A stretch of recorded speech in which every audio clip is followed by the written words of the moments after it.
Cardo, isagad mo ha. Alam mo naman, matagal akong walang ayuda. Ang sabi sa akin ng maganda, sexy, at malibog kong biyanan na tela. Ako nga po pala, si Cardo. Hindi po Cardo Dalisay ha. Cardo Salisi. Joke lang po, Atela. Yun na nga po, tawagin niyo na lang ako sa pangalang Cardo. May asawa at 2 anak. Ang gusto kong ikwento sa inyo ay yung karanasan ko sa maganda kong biyanan. Masaya ang pagsasama namin mag-asawa. Itago niyo na lang po sa pangalang Elaine ang aking asawa. May 2 na kaming anak.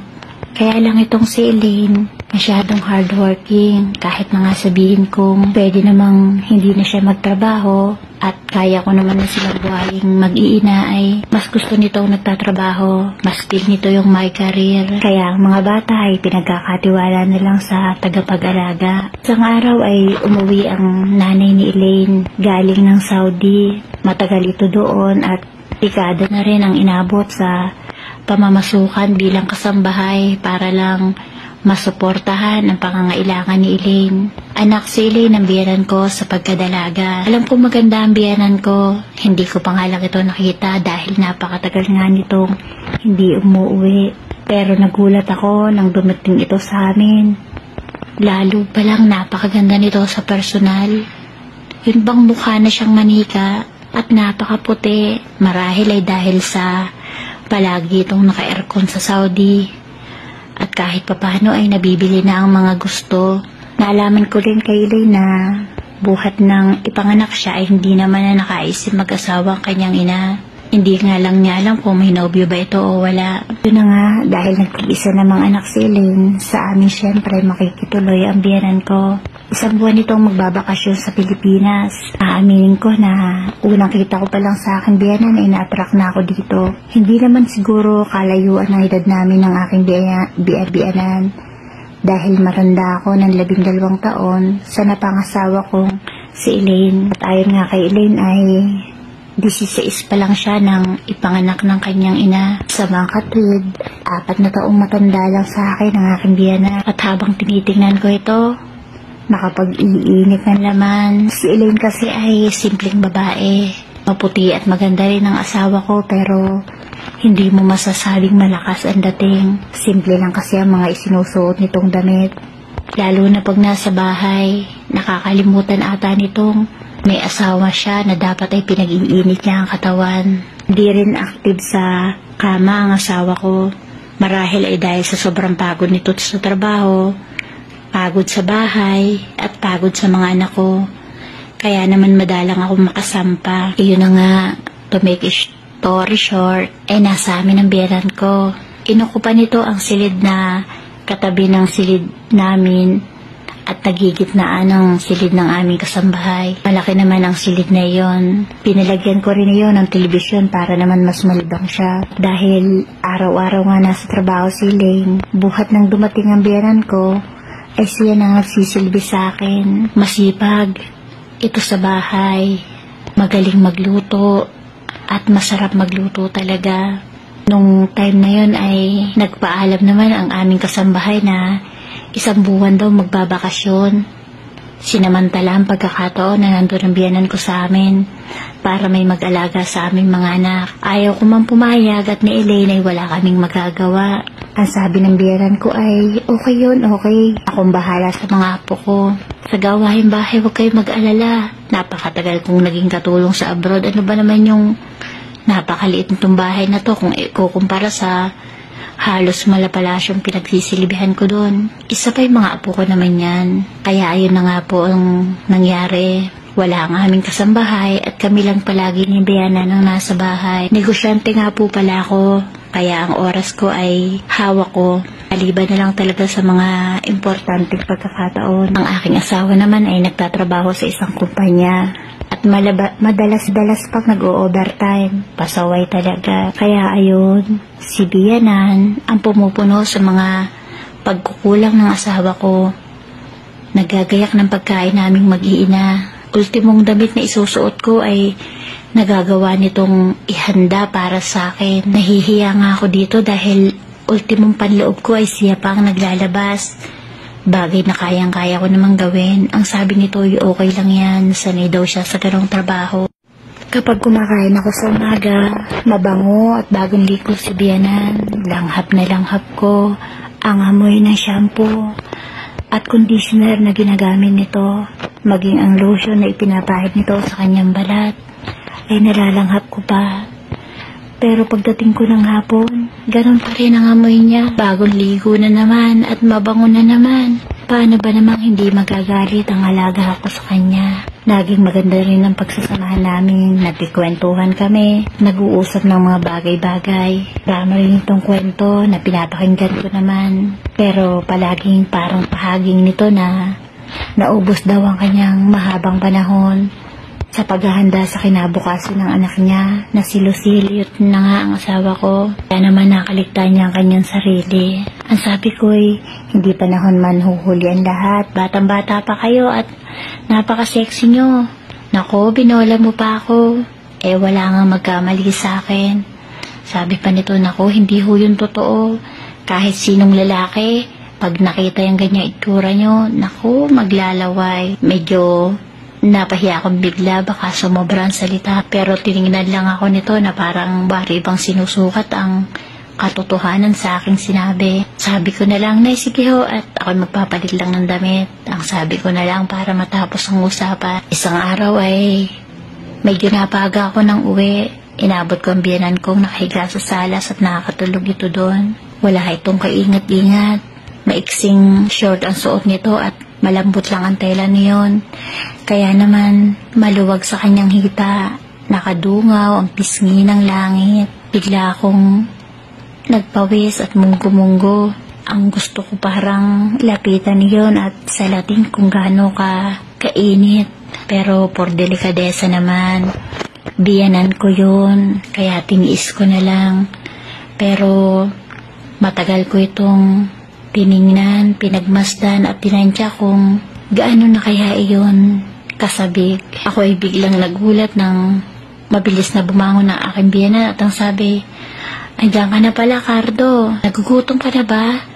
"Naku, napaaga pala ang uwi mo. Pasensya ka na. Hindi pa ako nakakaluto ng hapunan. Pero marami namang pagkain sa rep na maaari kong ipainit." Mabilis itong tumayo at naghanda ng pagkain ko. Sinabayan ako nito na kumain ng hapunan. Ang sabi ng biyanan ko ay ang mga bata kinuha ng kapatid ko. Ipapasyal daw sa mall. Biglang nagningning ang mga mata ko. Ganon? Dalawa lang pala kami ni biyanan sa bahay. Nagpaalam ito sa akin na maliligo lang daw saglit at mainit ang panahon. Ako naman ay hindi pa tapos kumain. Nagtungo na rin ako sa silid pagkatapos kong kumain at nagbihis. Tapos bumaba ako ng salas. Kumuha ako ng isang boteng beer sa rep at talagang mainit ang pakiramdam ko. Baka sakaling maalis. Kaya lang habang ako umiinom ay hindi ko akalaing pabalik sa salas ang biyanan ko at napaka-sexy ng suot nitong damit. Ang aakit ba ito? Ang sabi nito sa akin ay, "Umiinom ka pala, Cardo."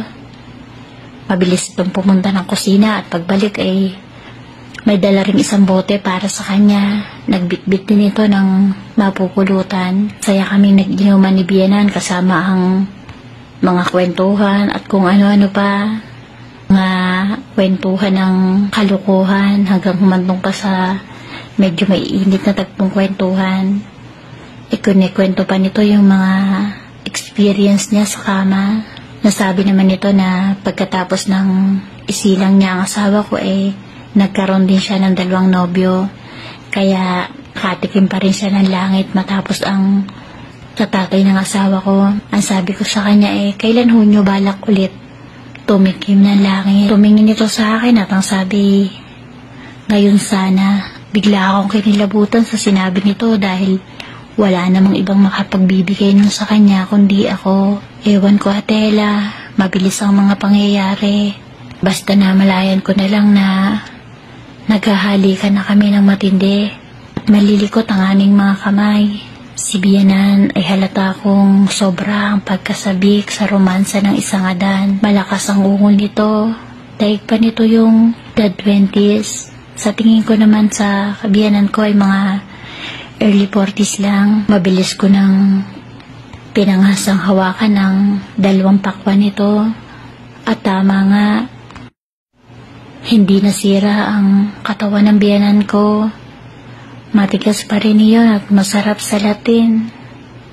Kahit na ang kanyang puson, nakuplat, walang kamot, mas maganda pa sa puso ng asawa ko kahit ang kanyang dibdib.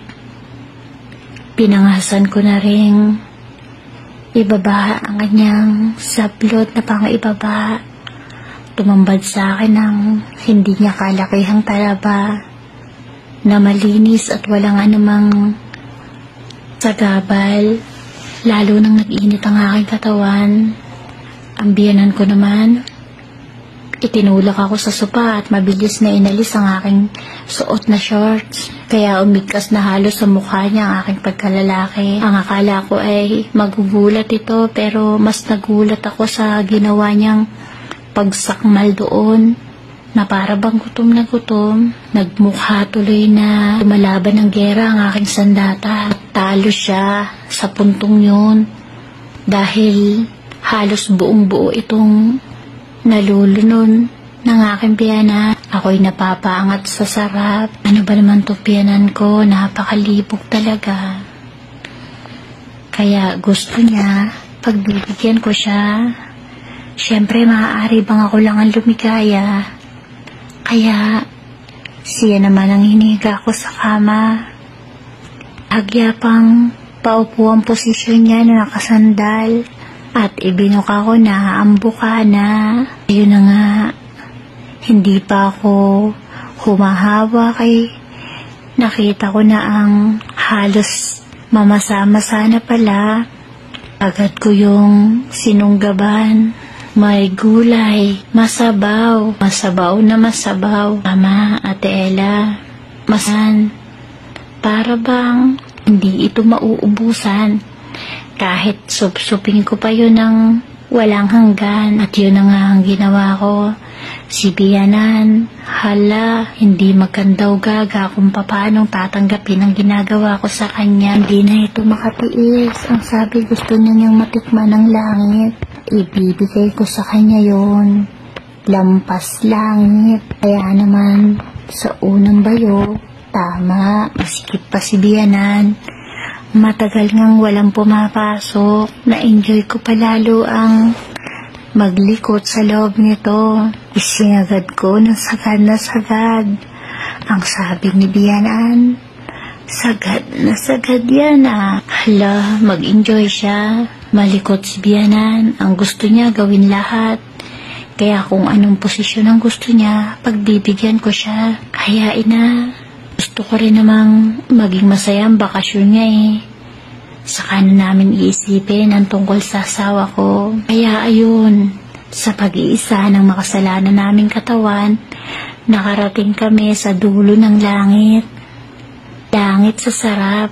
Pagkatapos namin gawin yon, syempre mabilis kaming nagtungo sa banyo upang hugasan ang aming katawan at ituloy ang aming ginagawang pag-iinom. Malapit na kasing umuwi ang asawa ko. Sakto, wala pa 15 minuto, dumating ang asawa ko. Inabot kami nagiinom ni biyanan, pero sa halip na magalit yun, syempre matutuwa yun at nag-i-enjoy ang nanay niya sa amin. Nagpasalamat pa nga ito sa biyanan ko dahil naaalagaan ng aming anak. At ako, katapos lang na umati sa amin ni biyanan ang asawa ko, tumuloy na ito sa aming silid at sabi pagod na pagod. Bahala siya. Kami ni biyanan, ayun, itinuloy ang pag-iinom. Pero hanggang inom na lang muna, mas okay yung safe. Ayun na nga po, Ate Ella, naging libangan na namin ni biyanan ng ganon. Yung dalhin si biyanan sa langit. 1 buwan na ganon, Ate Ella. Hanggang sa tuluyan nang umalis si biyanan. Nandala ko siya sa langit ng paulit-ulit. Mabuti na lang hindi kami nahuli ng asawa ko. Ang sarap din naman ng experience ko kay biyanan. Nalungkot na ako nang umalis ito eh. Umiiyak naman ang mga anak ko at ang asawa ko nang umalis si biyanan. Dahil matagal na naman daw bago siya makauwi. Ako naman syempre nalungkot. Nang nasa abroad na ulit ito,